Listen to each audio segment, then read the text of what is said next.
అలాగే నెంబర్ 2, ఇలాంటి యుద్ధాలు జరిగే సమయంలో గోతికాడు నక్కలాగా కాచుకుని ఉండే చైనాకి రేపు ఏం జరగబోతుంది అనేది ఒక లిట్మస్ టెస్ట్ లాంటిది ఇరాన్కి చైనా చేస్తున్న సాయం. ఎస్, లిట్మస్ టెస్ట్ లాంటిదే చైనా చేస్తున్న సాయం ఇరాన్కి. ఎందుకంటే ఇరాన్కి ఆయుధాలు సమకూర్చడంలో చైనా ముందుంది, అలాగే టెక్నికల్ సపోర్ట్ కూడా ఇస్తుంది. ఇక్కడ ఇరాన్ గెలిచింది అంటే గనక ఖచ్చితంగా చైనా గెలిచినట్టుగానే చూడొచ్చు. అంటే చైనా తయారు చేస్తున్న వస్తువులు ఏవైతే ఉంటాయో మనం చైనా వస్తువులు చైనా బజారు లాగా తక్కువ చేసి అంటే చీప్ క్వాలిటీ లాగా చూస్తుంటాం కదా, మరి చైనా అలాంటి క్వాలిటీని తయారు చేస్తుందా, లేదంటే శివకాశి టపాసులు లాంటి చాలా పవర్ఫుల్ బాంబ్స్నే తయారు చేస్తుందా ఏంటో మరి చూడాలి. ఎందుకు అంటే ఇక్కడే తన డిఫెన్స్ స్ట్రెంగ్త్ ఎలా ఉంది, అలాగే చైనా డామినెన్స్ ఎలా ఉంది, ఇవన్నీ కూడా తెలిసే అవకాశాలు ఉంటాయి. కాబట్టి ఇక్కడ చైనా సరిగ్గా అవకాశం కోసం ఎదురు చూస్తుంది.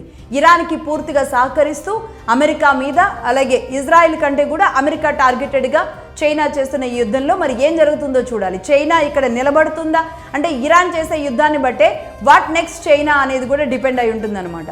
సో చైనా బాంబులు తుస్సుమంటాయా, భారీగా పేల్తాయా తెలియాలి. ఇది నెంబర్ 2.